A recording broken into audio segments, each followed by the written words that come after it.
Okay, good afternoon, everyone.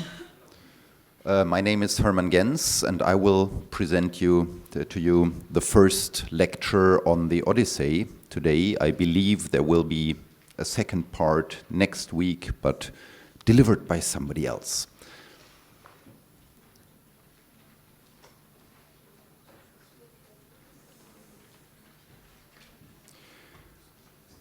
Tell me, Muse, the man of many ways, who was driven far journeys after he had sacked Troy's sacred citadel.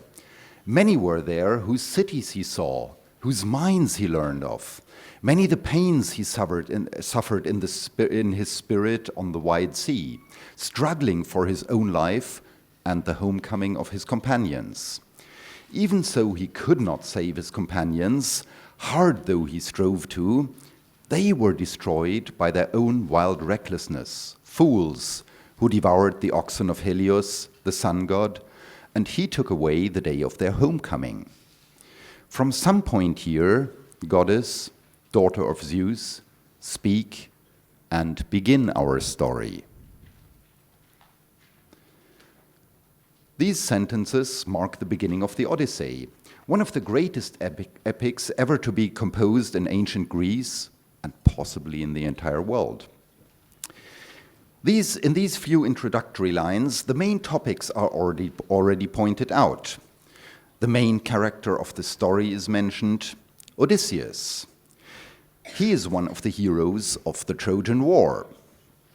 Also his main desire is mentioned, homecoming. It furthermore becomes clear that he encountered substantial difficulties in fulfilling his desire. Before we can embark on exploring the contents of the story and get better acquainted with its hero, Odysseus, we first have to look at some background information, such as who wrote the story, when was it composed, and what was the society like in the times of Odysseus.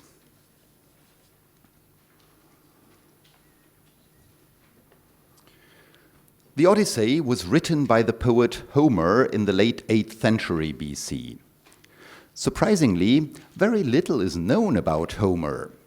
He lived in the second half of the 8th century BC in the area around Smyrna, which is today's Izmir on the west coast of Turkey. And he wrote at least one other great epic, the Iliad, which tells a story from the Trojan War. In contrast to many legends and stories which relate that Homer was poor and from a low social class, an analysis of the epics themselves clearly shows that he was a professional poet associated with the nobility, possibly even of noble origin himself. The high position of a poet in this society at this time at the court is clearly illustrated by the way how the poet Demodocus is portrayed at the Phaeacian court in Book 8. Both epics, the Iliad as well as the Odyssey, relate to stories from a distant past, that is, the Trojan War, which according to Greek belief dated around the year 1200 BC. It is hotly debated among modern scholars how far both epics, and especially the story of the Trojan War, actually reflect historical truth. There is, I have to say as an archaeologist, no archaeological evidence for the Trojan War at all, unfortunately. But it may be speculated that at least some historical facts may be hidden in the stories. For the ancient Greeks, however, the stories reflected historical truth. Homer used stories that were well known in Greece and very likely were orally transmitted for already several centuries. The 8th century in Greece was a heroic age. The society was still dominated by kings who reigned over small regional kingdoms in various parts of Greece. That is, there is no national identity yet These small Greek kingdoms very often fought wars against each other, and it is only rarely, such as in the case of the Trojan War, that they unite against a common enemy.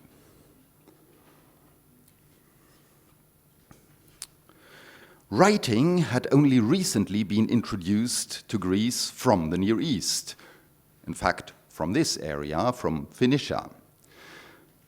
Thus, somebody's laughing. Thus, it is quite astonishing to have lengthy epics of high quality, such as the Iliad and the Odyssey, as the first literary products of Greece.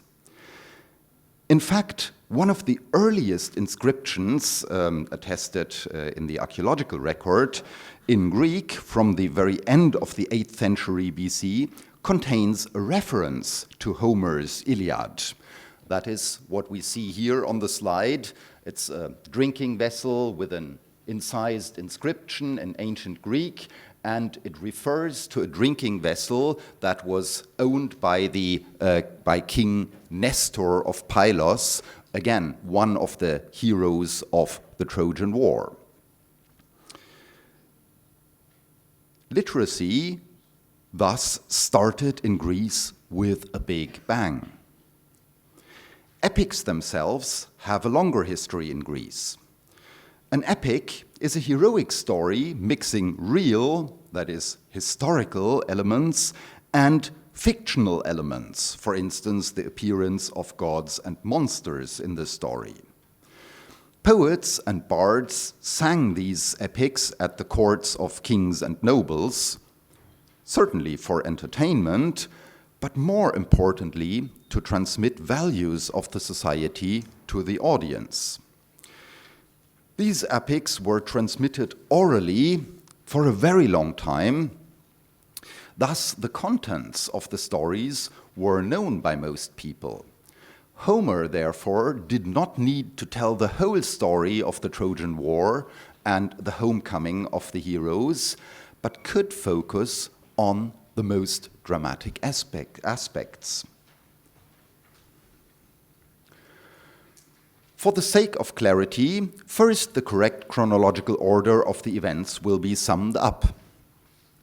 The Odyssey, as should be clear by now, takes its name from its hero, Odysseus. Odysseus was the king of Ithaca, a small island on the west coast of Greece. For 10 years, he fought in the Trojan War. Odysseus actually figures as one of the more important heroes in Homer's Iliad, which tells an episode of the Trojan War. It was he who constructed the wooden horse by which the Greeks finally managed to conquer the heavily fortified citadel of Troy.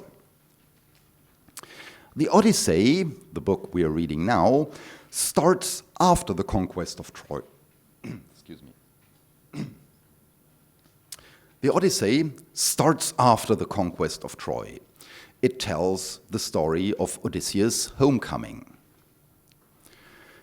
After Odysseus had left Troy, he planned directly to sail back to his home on Ithaca with all his men and the spoils of war he had gained when sacking Troy. However, storms and various adventures prevented him from coming home, and during these wanderings, which lasted another 10 years, he lost all his ships and his companions. The reasons for his misfortunes are mainly due to the wrath of Poseidon, the god of the sea, whose son Polyphemus, the Cyclops, Odysseus had blinded. It has to be pointed out here that Odysseus had no intention to offend the gods. He only blinded the Cyclops in self-defense to save his own life. We will have to come back to this point later during this lecture. Lastly, Odysseus alone arrived on the island of the nymph Calypso, who fell in love with him and wanted to marry him. She even offered Odysseus eternal life. Think about this in comparison to the book you just finished reading, the Epic of Gilgamesh, for instance. There, eternal life was one of the main desires of Gilgamesh. But Odysseus refuses this offer of eternal life and still was determined to return home.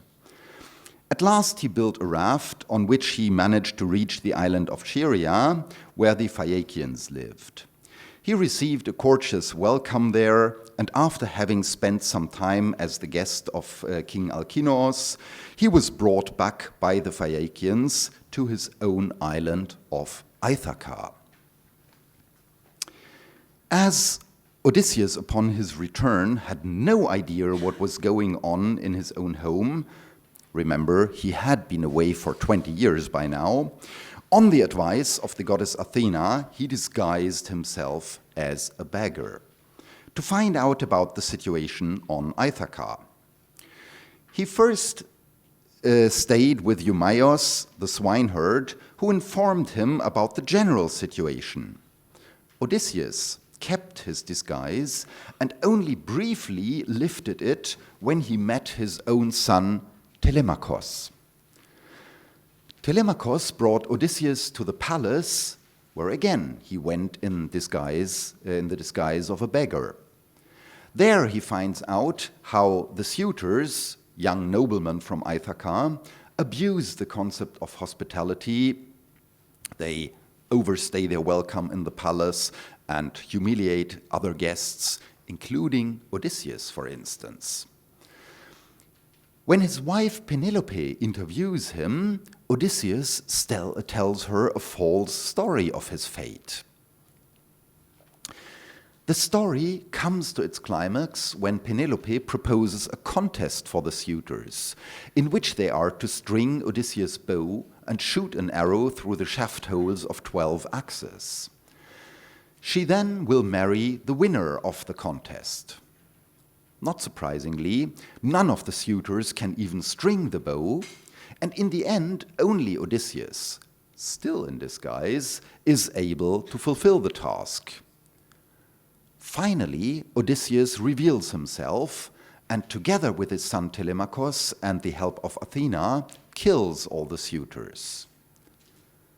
Penelope, interestingly, still remains cautious. She is not really convinced that this is the real Odysseus. And so before finally accepting that Odysseus has really returned, puts him to a last test when asking him about the special feature of the bed in his own bedchamber. Now, the secret here is Odysseus' bed was built around an olive tree that grew in the house. So that means the bed could not be moved without chopping down the tree. And as the bedchamber is a very private room, so hardly anybody knew about that. So Penelope tells him, "Oh, I've actually moved your bed into another room." And then Odysseus gets furious and says, "What? Did you chop down the olive tree?" And only at that point, Penelope really is convinced that Odysseus has returned. The story ends with another fighting scene in which the relatives of the killed suitors seek revenge, but this fight is ended by a peace imposed by Athena. Homer, however, told the story in a slightly different way.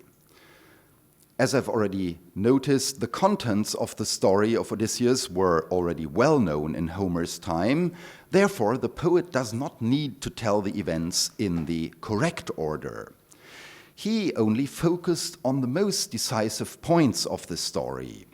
Instead of covering the entire 20 years of the Trojan War and Odysseus' wanderings, altogether only the period of 40 actual days is covered in the Odyssey, starting from the point when Odysseus is finally allowed to leave the island of Calypso until his re-establishment as the king of Ithaca. Homer subdivided the story into 24 chapters, or as they are commonly referred to, in 24 books. Book 1 acts as a kind of prologue, in which, by a council of the gods, Odysseus finally is allowed to return home from the island of Calypso. Books 2 to 4, instead of setting Odysseus on his way home, first tell the story of the journey which Odysseus' son Telemachus undertakes to find out news about his father. These books convey important information to the reader, as they explain the desolate situation in Odysseus' kingdom. Although Odysseus has been away for 20 years now, his wife, Penelope, still does believe that eventually he will return. However, a group of suitors, young noblemen from Ithaca, urge her to forget Odysseus and marry one of them instead. This situation is bound to create tensions. Will Penelope remain loyal to Odysseus? How will the suitors react should Odysseus eventually return home? And what about Telemachus, Odysseus' young son? When Odysseus left, Telemachus was still a little baby. So now he's a young man, but he has never really seen his father. It is only in Book 5 that we actually first meet the hero Odysseus and learn how he built a raft by which he leaves Calypso's island.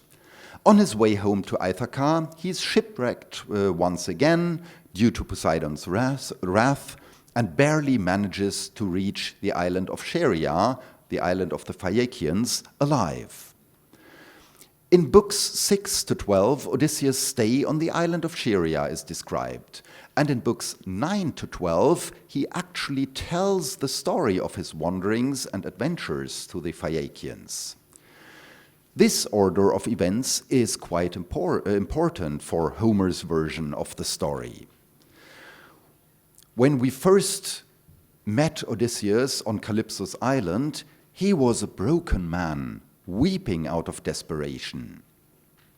By retelling all his adventures to the Phaeacians, he actually regains his confidence. He remembers the things he has done, he has achieved, and thus gains the strength to restore order in his own kingdom. From Book 13 onwards, Homer's version follows the correct chronological order as detailed above. Let me just can you hear me without the mic? Yes. So let me just briefly explain this little diagram that I devised here. The arrow represents time. On top of the arrow, we have the actual time that passed. So first the 10 years of the Trojan War, then the 10 years of Odysseus' wanderings in the Mediterranean. Below the arrow, we have the events as being told in Homer's Odyssey. So the period covered in the book are only the last 40 days of the actual story, but as I said, in books 9 to 12, we have this so-called retrospective where Odysseus himself tells the events from actually the conquest of Troy and then his adventures during these 10 years of wanderings in the Mediterranean.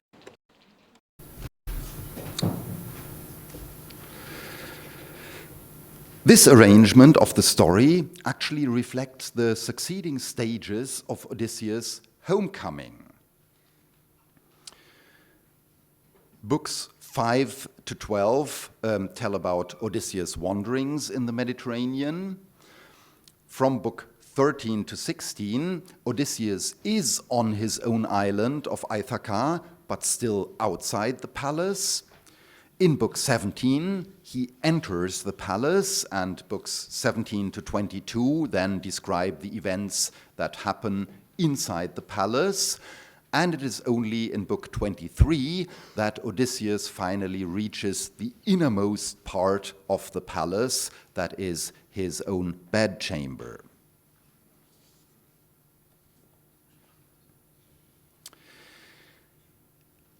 One rather interesting observation is that Odysseus' wanderings, as described by Homer, take place outside of the real world. It is only the starting point, Troy, and the end point, Ithaca, of Odysseus' travels, that can be placed securely on a map. All other locations of Odysseus' adventures have no secure position in the Mediterranean or elsewhere, and the attempts by different scholars to identify the names of places in the epic with real place names, for instance, as the island of Calypso, the island of Malta has been suggested, the island of the Cyclops has been suggested to be Sicily, and so on. But all these suggestions are no more than guesswork. In contrast, the false stories that Odysseus tells several times about his wanderings are all situated in the real world, and places he claims to have visited can be identified and placed on a map, like the island of Crete, the regions of Phoenicia and Egypt, and so on. So that is definitely something quite interesting that you may want to explore further in your discussions. Homer plays here with the concept of reality versus imagination. So Odysseus' real wanderings take place in an imagined world. Odysseus' invented travels take place in a real world. That's something quite interesting, a bit sophisticated, but I think that's definitely worth exploring further. There are certainly many ways how to read the Odyssey. First of all, it is a fascinating adventure story, and without doubt was also understood as such in ancient Greece. However, as I already pointed out, the story also conveys moral issues important for the ancient Greek society. Let us therefore take a look at Odysseus, the hero of the story, as the main characters in such stories always serve as role models for societies in general. Odysseus, the king of Ithaca, is the hero of the story. That should be clear by now. He is characterized by a number of different attributes. He is a hero, that means he can and does fight if necessary. An example of his superior strength is given in the story about the bow contest. That is Book 21, line 409, where it is said, I quote, "So, without any strain, Odysseus strung the great bow." End of quote. Odysseus is a pious man. He always honors the gods. However, most important are his intelligence and his resourcefulness. Remember, it was not the brutal strength of the Greek hero Achilles, another hero of the Trojan War, that led to the conquest of Troy, but Odysseus' plan of devising a stratagem, the wooden horse, that is mentioned in Book 8, line 492 and following, by which the Greeks finally managed to conquer or to get into the heavily fortified citadel of Troy. It is not only a cleverness helping Odysseus to survive, such as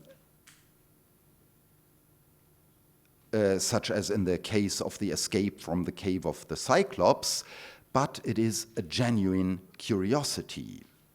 For instance, Odysseus enters the cave of the Cyclops out of pure curiosity. He does not really need to go there.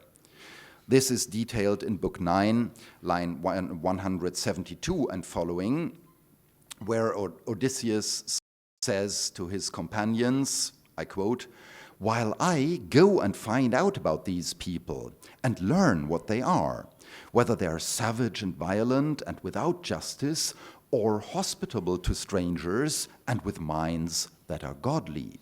End of quote. Another example is Odysseus' way of interrogating the spirits of the dead in the underworld. Yes, Odysseus, while still not dead, even manages to visit the underworld while being alive, where he meets the spirits of dead people.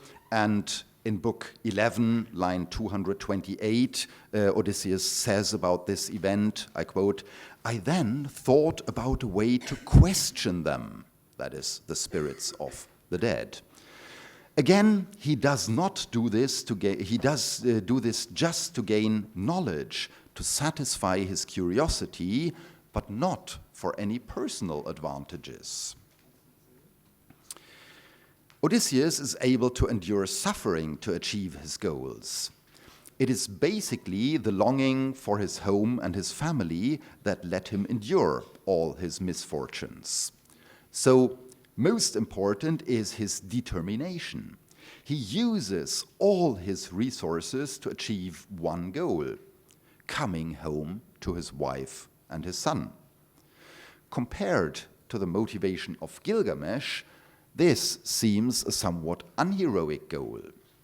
However, it certainly makes Odysseus a more sympathetic character, not only for modern eyes. Gilgamesh always seems to be a bit selfish to me, whereas Odysseus is somewhat different. Odysseus has been called the first modern man by the 20th century philosophers Adorno and Horkheimer. He's not only a hero with strength and courage. Most famous, as I said, he is for his resourcefulness, his ingenuity. And, as I already emphasized, it is not only an ingenuity born out of necessity to survive, but it is a genuine curiosity. It is the combination of his different attributes, his courage, his ability to endure suffering, but most important, his resourcefulness and curiosity, which truly make him one of the most fascinating Greek heroes.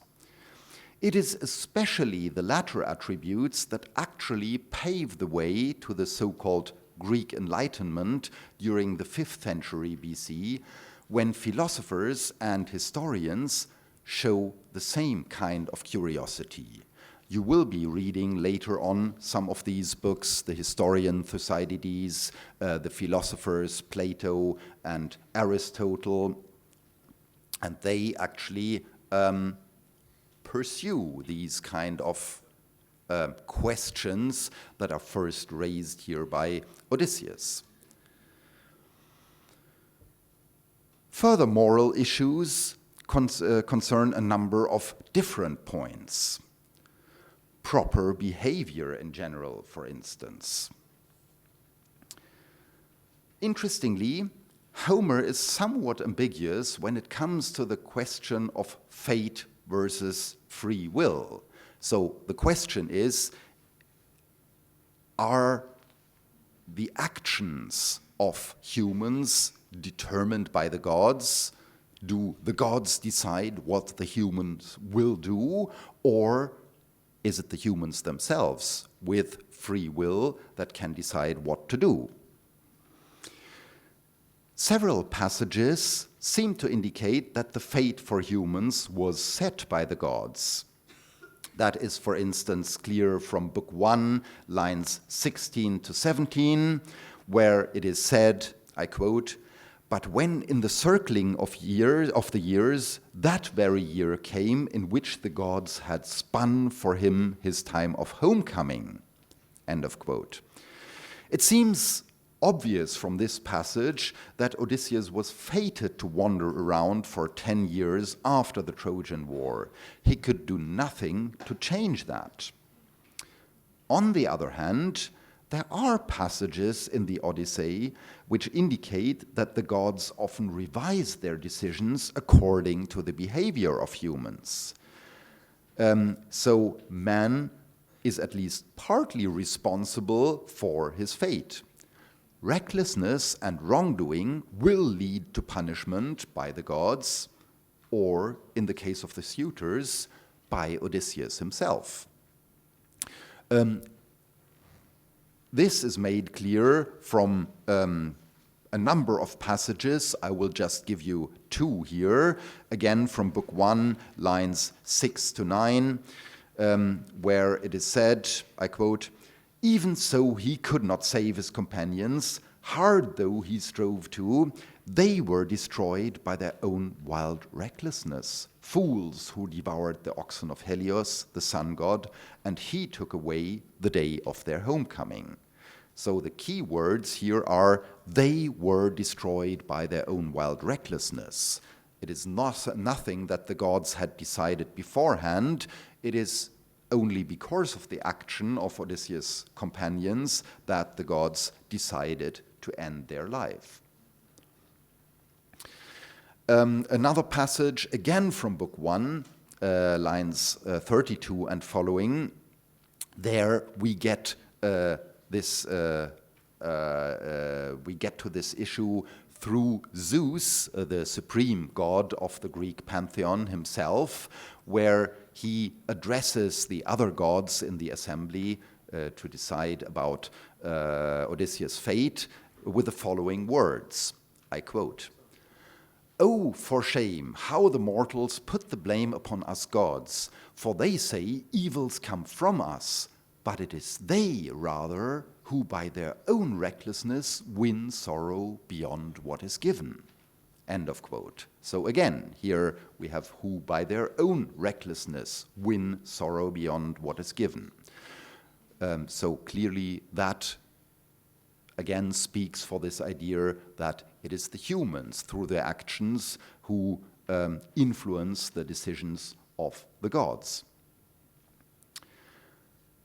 Ideas about proper behavior are expressed on several different occasions.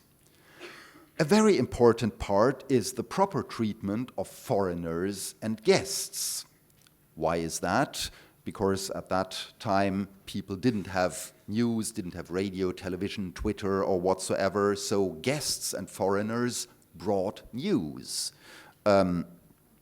Compare, for instance, the correct behavior towards guests shown by Nestor in Book 3, Telemachus in Book 1, and the Phaeacians in Book 7 to Odysseus himself. Compare that with the improper behavior of the Cyclops in Book 9. The Cyclops, instead of receiving Odysseus and his companions as guests and properly treat them with food and so on, he started to kill Odysseus' companions and started to eat them. He was a cannibal, this Cyclops. Of course, also the guests themselves have obligations. The suitors in Odysseus' palace clearly misbehave. They outstay their welcome. They insult other guests, such as Odysseus, who is disguised as a beggar. They harass Penelope, Odysseus' wife, and so on. All that is described in detail in Book 17. What, according to the Odyssey, makes human life valuable? Fame is an important component for any man to establish his position in society. Interestingly, the Odyssey is remarkable for putting less stress on fame gained by heroic deeds or in battle. See, for instance, the speech of Achilles in the underworld, detailed in Book 11, line 488 and following. So remember, Odysseus went down to the underworld, saw the spirits of dead people there, and among these spirits was the spirit of Achilles, one of his fellow heroes in the Trojan War. And Achilles, in his youth, was faced with a choice. He could choose either a short but glorious life as a warrior, or a very long but uneventful, boring, peaceful life. And as he was still very young, he chose the short, glorious life as a warrior. We will see if that really was a correct choice, because the spirit of Achilles then, upon seeing Odysseus, addresses him with the following words, I quote, "O shining Odysseus, never console me for dying. I would rather follow the plow as a thrall, a slave, to another man, one with no land allotted him and not much to live on, than be a king over all the perished dead." End of quote. So it is quite clear Achilles very much regrets his decision. He would prefer at this point to be alive, even if only as a servant, but let's say all the glory he gained throughout his rather short life is worth nothing to him right now. So more emphasis is placed on fame won at home by leading a proper life with family and friends. See, for instance, Book 19, line 332 and following, where it is said, I quote, "But when a man is blameless himself and his thoughts are blameless, the friends he has entertained carry his fame widely." End of quote. These passages may be seen as unheroic elements of society. Contrast this attitude, for instance, with the one propagated by the Epic of Gilgamesh. But it has to be emphasized that Odysseus is not portrayed as a peaceful man or even a coward. He can and does fight if necessary. But he's not only praised for his strength and his fighting qualities, but rather for his intelligence and resourcefulness. In addition, reputation rests on being a just man. Look, for instance, at Book 4, line 689 and following, where it is said about Odysseus, I quote, "What kind of man Odysseus was among your own parents, how he did no act and spoke no word in his own country that was unfair. And that is a way divine kings have. One will be hateful to a certain man and favor another, but Odysseus was never outrageous to any man." End of quote.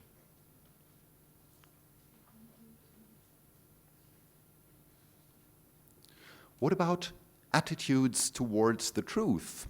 I already briefly alluded to that earlier in this lecture. When asked who he is, Odysseus very often shows up in disguise as a beggar and so on, remember that. Odysseus several times embarks on a false story. Books 13, books 13, 14, and 19, for instance. So he doesn't say, "Oh, I am Odysseus," but he says, "Odysseus, Odysseus, yeah, I've heard the name. Oh, yes, I've met him once," and and so on. So why does he do that? He certainly does not do that for simple cheating, but to protect himself until he finds out more about the situation in his country. We have to remember he has been away for 20 years, and certainly it would be kind of naive or foolish just to walk back into the palace and say, "Hi, honey, I'm back, forgot to do the shopping," and so on. That actually happened to some other heroes of the Trojan War, and we know at least one case, there are probably several more, where the, let's say, unfaithful wives killed the returning warriors, the returning heroes, and so on. So Odysseus, being clever, tries to avoid that. It has been noted above that his false stories actually sound more credible than his real wanderings. As in the false stories, no gods and monsters appear, and the places he names actually can all be located on a map. It is also important to note that once Odysseus revealed himself, in Book 22, he does not tell false stories anymore. So why does Homer emphasize all this? The more general attitude towards the truth in the epic is that the concept of truth is often hidden. It has already been mentioned, not only Odysseus, but also the gods often appear in disguise.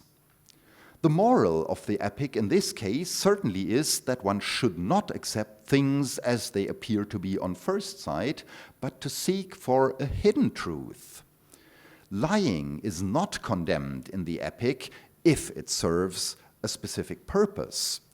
See, for instance, Athena's speech to Odysseus in Book 13, line 291 and following. So Odysseus has just reached his own island of Ithaca, and then he meets Athena, and Athena says, "Who are you?" And he tells her again one of these stories, "Oh, I'm a poor wanderer," and so on. And Athena, of course, being a goddess, precisely knows who he is. So she says to him, I quote, "You wretch, so devious, never weary of tricks, then you would not even in your own country give over your ways of deceiving and your thievish tales. They are near to you in your very nature."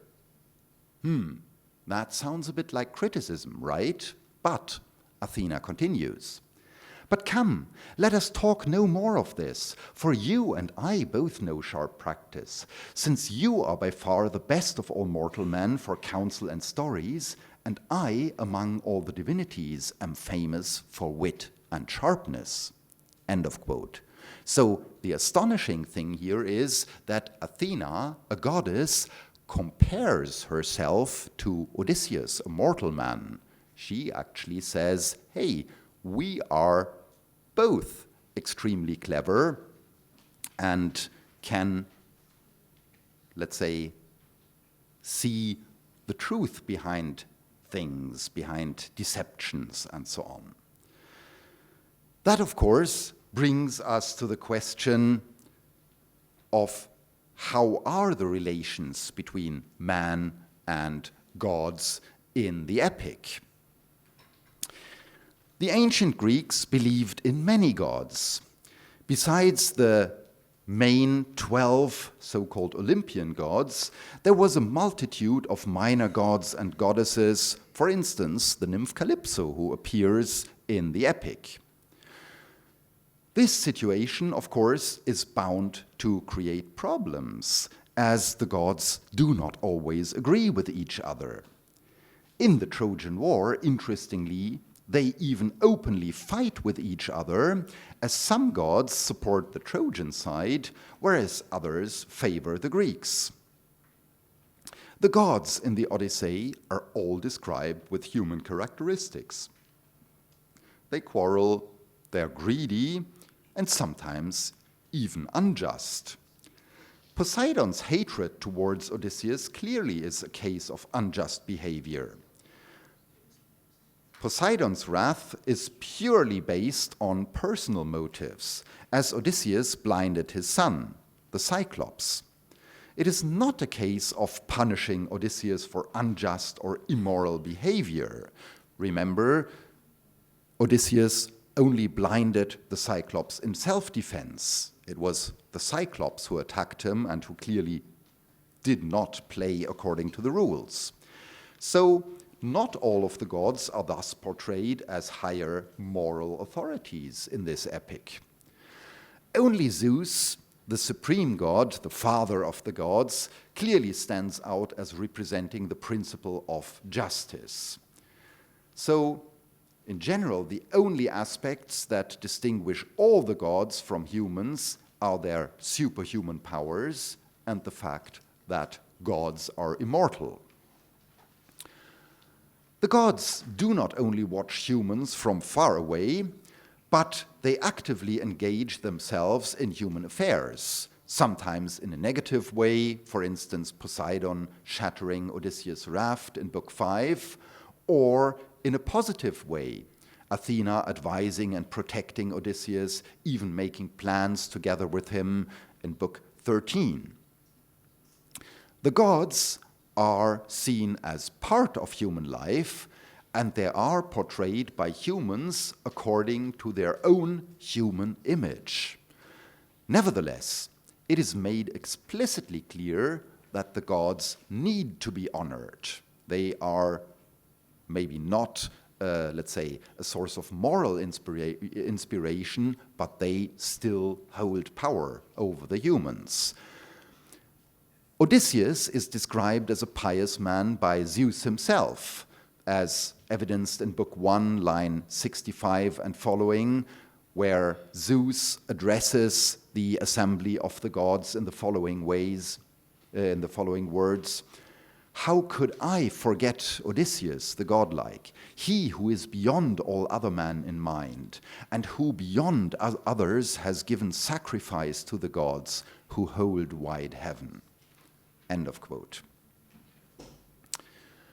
Finally, the story of the Cyclops in Book 9, which is certainly one of the key events in the first 12 books, will be discussed here in a little more detail to illuminate some of the key concepts of the Odyssey. When looking at the description of the way of the life of the Cyclopes, we obtain a rather clear idea of the Greek concept of civilization versus barbarity. The Cyclopes lack all the essential features the Greek associated with civilization. The Cyclopes have no agriculture. They live in caves instead of proper houses. They have no laws. They have no council meetings. They do not fear the gods, and they do not respect the laws of hospitality. So this negative list of concepts actually illustrates the Greek idea of civilization if you behave in the exactly opposite way of what is described here, then you are a civilized person, a cultured person, and so on. Furthermore, the story brings out the main characteristics of Odysseus. It is first of all Odysseus' own curiosity which brings him and his companions into a terribly dangerous situation.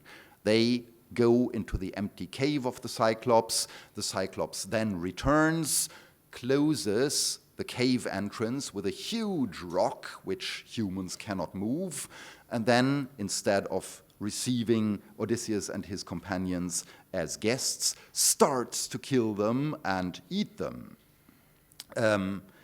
Rather, let's say, dangerous situation, because Odysseus realizes, he's clever enough, they cannot just kill the Cyclops, because then they would still be trapped in the cave. Without the Cyclops, they cannot open the cave, the entrance of the cave again. So Odysseus actually devises a rather clever plan.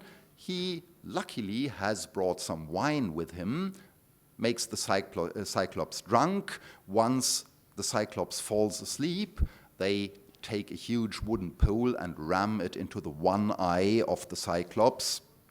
So the Cyclops is blinded, but still alive. And the important point is the Cyclops keeps his sheep in the cave as well, and at some point the sheep need to get out to graze and so on. So the Cyclops, of course, in order to make sure that Odysseus and his companions do not escape, he sits in the entrance of the cave and with his hand feels all the sheep, but Odysseus hides himself and his men under the belly of the sheep, and in that way they manage to get out. So it's Odysseus' curiosity which brings him and his companions into a terribly dangerous situation. On the other hand, through his cleverness and courage, Odysseus manages to rescue them again, almost all. I think 4 of his companions got eaten in the end. Lastly, this story clearly illustrates the concept of being a hero. When first asked for his name by the Cyclops, Odysseus gives the rather strange answer, "My name is nobody." This somewhat enigmatic response is explained only when, after being blinded, the Cyclops calls for help from his fellow Cyclopes. When these Cyclopes from the neighboring caves also all rush to our Cyclops cave, and they ask, "What's the matter?" And the Cyclops tells him, "Oh, nobody blinded me."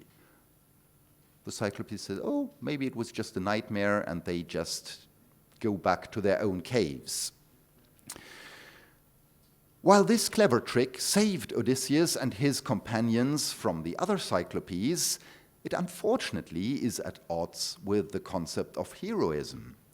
A hero needs his proper name to be associated with his deeds. He needs the fame. It is not good enough to remember, "Oh yeah, there was somebody who did something rather remarkable, but I've forgotten the name." Not good enough. It is for this reason, not just for pure recklessness, that Odysseus, once he has escaped from the cave, announces his proper name to the Cyclops.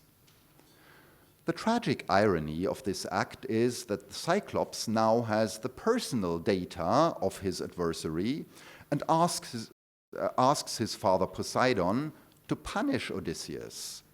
As we learn from the story, as it unfolds, Odysseus will have to pay a heavy price for this and will have to use all his courage and intelligence to escape Poseidon's wrath.